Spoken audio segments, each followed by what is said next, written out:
Hi all, I thought it would be interesting to check out another Judit Polgar game, this one surrounded in controversy, played in the Linares GM tournament of 1994. According to Wiki, at Linares 1994, Judit Polgar suffered a controversial defeat at the hands of the then World Champion Garry Kasparov. The tournament marked the first time the 17-year-old Judit Polgar was invited to compete with the world's strongest players. After 4 games she had 2 points, which was a fair result considering she was rated third from last in the very strong event. Matched with Kasparov in the 5th round, the world champion changed his mind after making a move and then made another move instead. According to the chess rules, once players release the piece, he cannot make a different move. So Kasparov should have been required to play his original move. Polgar said she did not challenge this, explaining afterwards, "I was playing the world champion and I didn't want to cause unpleasantness during my first invitation to such an important event. I was also afraid that if my complaint was overruled, I'll be penalised on the clock when we were in time pressure." She was unaware at the time that the remove was caught on tape by a television crew. The videotape showed Kasparov's fingers were free of the knight for 6 frames, so it's a knight move we're talking about, and I'll show you that later in this game. I'll point out the exact move. Kasparov had released the piece for a quarter of a second, apparently. The tournament director was criticised for not forfeiting Kasparov when the videotape evidence was made available to him. At one point, Judit reportedly confronted Kasparov in the hotel bar, asking, "How could you do this to me?" Kasparov told reporters that his conscience was clear and he was not aware of his hand leaving the piece. Although Polgar recovered by the end of the tournament, she went into a slump over the next 6 rounds, gaining only half a point. In Chess Dummies, James Aid commented on the game, writing, "If even world champions break the rules, what hope do the rest of us have?" So let's have a look at this fascinating controversial game, and it was quite exciting actually. In the Sicilian defence, quite a fighting game from both sides. The open Sicilian, and the Sicilian defence, one of Kasparov's favourite weapons with black. Knight off a6, f4, now e6. Okay, so that's Scheveningen set up in the centre. Bishop e2, bishop e7. And after castles, queen c7 puts the brakes on a bit against e5. Queen is very usefully placed usually on c7. It can support later a knight maybe coming to c4 as well. Okay, so queen e1, and black doesn't castle just yet. Knight bd7. Okay, Judit plays a4. Now Kasparov plays b6. Okay, he can't play b5, but he can still exert pressure on e4 by putting his bishop on b7, fianchettoing it there. So bishop b7, and now king h1, useful prophylaxis move. I assume this is all like theory anyway. Rook d8 seems very, very familiar from a recent Natalia Pogonina game which we checked out. So here, bishop e3. Okay, bishop e3. I think Natalia might have played f5 and knight e6 at some point. Maybe it was slightly different. So bishop e3, what's the state of play here? Black, Kasparov thought it was safe to castle here actually. After bishop e3 he just castled. And queen g3, okay, there might be some threats on the horizon, like this, crude threats to just drive the knight back, and then sort of take it from there usually. So knight c5 and f5 is played, so it's releasing that bishop for action on h6. Okay, e4's under fire of course here, but I think it's probably too dangerous to do anything to try and take that pawn on e4 here. It looks like f6 will be a very blasting move using the pin on g-pawn. F6 will be just winning a piece at the end of it, I would expect. So actually Kasparov chose e5. Now we have bishop h6. So the knight hasn't got any option. It can't go to h5 because the bishop's on that, so it has to retreat here unless black wants to lose the exchange with g6. So knight e8. Okay, now knight b3. So e4 is adequately defended, and there seems to be a little bit of a bind on d5. So how does Kasparov generate counterplay in this sort of position? Knight d7, knight retreat. Okay, after rook ad1. Now king h8, okay, in effect kicking the bishop because it's now not pinned. So it goes back to e3, eyeing b6. Now knight e f6. So what's going on here? Again, pressure on these two squares, central squares. Queen f2, eyeing b6, maybe tying down like the d7 knight. Rook fe8. So it's pretty. I mean, black's position looks pretty with the rooks like ready for action. This knight, you know, and queen seem tied into defending b6 at the moment. There's a d5 bind being created by these guys. So it looks like a fairly standard sort of position. Rook fe1. Okay, so white returns the compliment. Nice rooks from both sides, eyeing the centre. Both players really respecting the centre here. Bishop f8. As though maybe on the cards there could be a breakout at some point with d5. That rook might be useful for such a breakout move. Bishop g5. And now h6. So again, a lot of toying around in this game. And now the bishop goes to h4. And now a little bit of pressure on the c file, rook c8. But where is this leading? At the moment it would seem, how is this knight going to be dislodged? Okay, so queen f1. I think that ties down black for b5, you know, to be able to just play queen takes b5 to make sure the knight is not committed to guarding b5 there, otherwise queen c2 crashing down the c file. So queen f1 maybe holding up b5. So is white slightly on the passive side? Bishop e7. And now knight d2. Knight d2. Okay. This has a weakness of the last move actually. It was from b3, it was eyeing c5, and Kasparov pounces on that actually, queen c5, which is potentially quite annoying because queen b4 and then the b pawn is being hit. So I don't know, maybe the knight should have remained on b3. Now the knight goes back to b3, and then Kasparov takes a slight risk maybe with his queen, but how is the queen going to be trapped? So it does go into the b4 square. So this is a square via a manoeuvre that didn't need to be permitted, really. But on the other hand, okay, bishop e2 now. So a little bit of pressure on a6. But on the other hand here, now that the queen's on b4, the centre is being hit. And another weakness of this last move is e4. So does white really want to lose the e4 pawn in exchange for a measly a6 pawn? So bishop takes e4. Kasparov wins that central pawn. After knight takes, bishop takes, rook takes. Is white's idea to win a6? I mean, a4 is going to be under fire. c2 is now under fire after these exchanges. So what's going on here? It's like black's activity has increased here. Bishop f3, and now the centre knight is supported. No, it's not supported. It could have been supported, pardon me. The knight retreats. The knight retreats. So now d5 and e4, you know, we've got these pawns which are ready to run in the centre. Okay, a6 is taken now. Rook e8, and now queen retreats back to the centre. But we have mobility here, potential. King g8. And I think both players are getting into a time pressure situation. Bishop b7. Is it a bit of nitpicking here, attacking the rook like that? Queen d2, wanting a queen exchange, but no, queen just takes on a4. So Kasparov here looks to be doing quite well. He's now technically a pawn up, and he's got central mobile pawns, but actually d6 is of course loose here, and that's taken. Queen d6.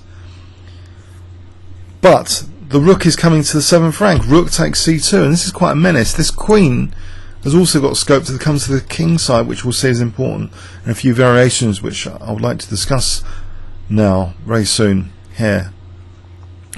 Now knight d2, and I think this is definitely a time pressure situation, and it's here that apparently there's some video evidence that Kasparov might be considering knight c5, and in fact I thought I saw a YouTube video I'll try and put a link if I can find that YouTube video where knight c5, and apparently a quarter of a second the hand was off, apparently, and then Kasparov actually chose knight f8. But this move is not a disaster actually. Checking with Houdini, even if knight c5 was played, well actually after the game apparently Kasparov said he was not afraid of bishop c6 and rattled off something else to indicate black was okay somehow. But let's have a check though with Houdini, because I think black is okay after bishop c6, which seems to be very, very dangerous, forking these two guys. But actually queen h4 I think is the key move. So we're on h2, there's no defensive knight at the moment, the rook's quite dangerous on the 7th, and these knights, you know, are quite dangerous really. They've got a lot of possibilities to help coordinate an attack in the variations against the white king here. So say, let's examine bishop takes e8, knight g4 threatening mate in 1 on h2, h3, and this secures a draw for black, this knight and queen, for example like this. After check, now if here king g1, then this just is a draw perpetual. But actually you might ask, which would be an interesting question to ask, why not the move g3, which is not something I should have prepared this earlier. Let's add a kibitzer for g3. I think it might have to do with queen f5. Queen f5 is on h3. Okay, so why black, well that would be mate in 1. Sorry, rook takes e5, check. Apparently black's better here. It's a bit messy. Okay, so we have a position where black is slightly better here, even though the exchange down it's enough, it's 2 pawns for the exchange. So in that variation black was fine after queen h4 apparently. Now if g3, we have a different variation where black has the luxury of taking out on e8 to hit the queen on d6, and then suck the queen on e8, because knight d3 comes to the rescue to black here, and apparently this is dead equal according to my Houdini. For example, rook f1, check, and now actually that's quite good, that check, because we're on d1 here. Check, rook takes d2, and black has secured a draw. So, you know, Kasparov apparently is correct. It's not actually, you know, a completely losing move to play knight c5, because he's always got a lot of possibilities here. It seems his queen, you know, got super active after that knight d2. You know, when queen c5 to b4 was allowed. The queen's quite good on this 5th rank if you can get to the white king, white h4. So here knight f8 was the better move, but actually there's an even stronger move technically. Just rook takes b2, inviting possibly like bishop c6, because there's a saving move here, queen b4, hitting the queen, and black would be better here slightly. Okay, so in the game actually, instead of knight c5, the move knight f8 was played. Okay, black's got an active position. It's really a mess though, isn't it? But there's an active rook on the 7th. White's king safety looks a bit suspect, but there's a bishop, you know, on the diagonal, so it's not all bad. 2, 3, 4 against 2, 3, 4, 5. Black's a pawn up and plays white plays knight e4. Kasparov actually is not afraid to retract his move here. Sorry, it was just sort of thematic for the game. Knight d7, knight goes back to d7 from f8, supporting the other knight, which means now actually that knight takes e4 and knight f6 will get both knights energized back. Well, one knight left but energized, but it's energized anyway, and black now, so he's improved that position. Queen takes b6, and then knight g4. Kasparov's going for the king, eyeing these two key squares, and he's got other possibilities here like queen f4 to coordinate with that knight. So the queen and knight coordination in this game is amazing. But now black has got this pawn though, which is quite mobile, e4. So there's a horrible menacing threat of coming to fork both rooks. Bishop d5. So is there a punishment lying in waiting here for e3? Well, e3 is played, and now the queen is attacked, as well as the rook. So is this quite a nasty fork? Did Kasparov blunder here? Well, he just casually plays queen e4. So he's maintaining quite a few threats here. The exchange down after bishop c2, queen takes c2. There's still this principal threat now of e2. Okay, and it's probably difficult to parry. Technically, let's just get an engine perspective if there are any resources here for white. Apparently rook d8 is one of the strongest moves, but rook a1 is also... It seems everything's better for black here by about 1 pawn. But rook d8 was a fair try, apparently. Kasparov took, best move, just to leave a pure exchange down, but this pawn's so dangerous. Now the move queen e7 was played here. Apparently technically that was queen d4 slightly. And now the crushing move, queen c4, forces white's resignation, even though white's the exchange up.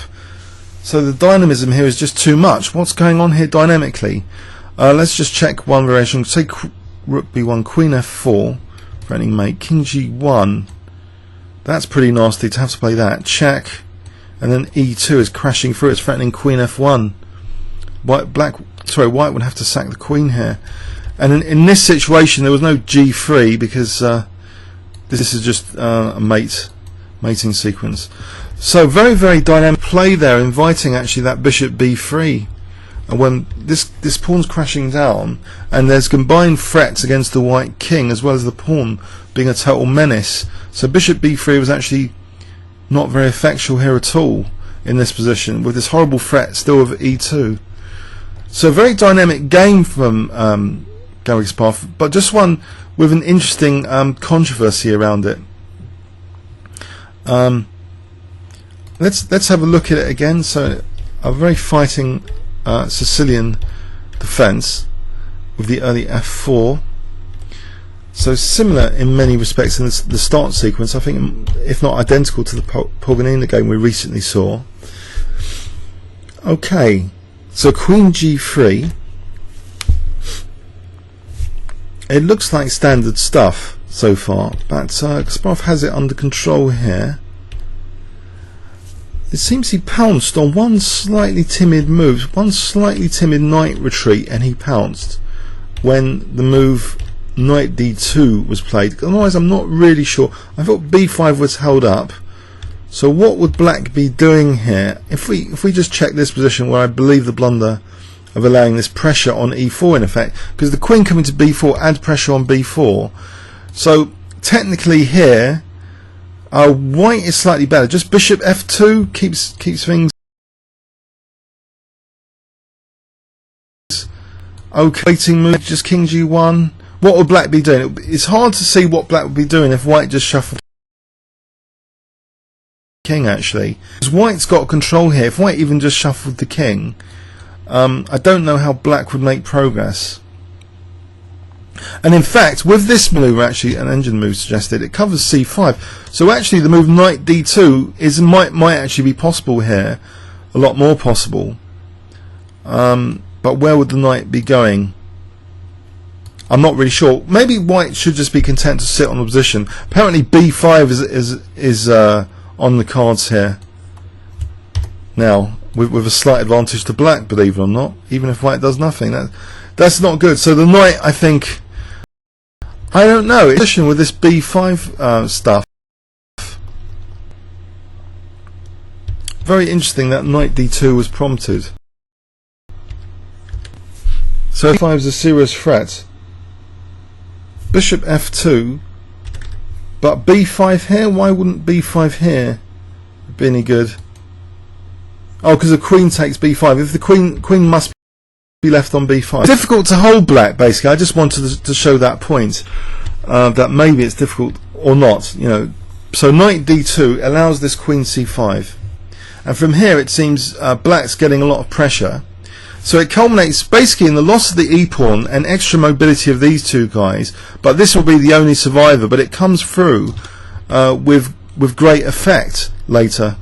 So after winning that central e-pawn, losing d6 pretty soon, but the e-pawn is still coming through now. And And Kasparov is even sacking exchange to emphasise his e-pawn, combined with the threats against the white king here, inviting bishop b3 for queen e4. And this seems to be dire now for white in this position. Great dynamism, the pawn on the 6th rank and a central pawn on the 6th rank as well. And a nasty knight and queen combination. The pieces work well in this position, so getting rid of a pair of rooks doesn't help white, it seems here. So this is quite a crunching move, this queen c4.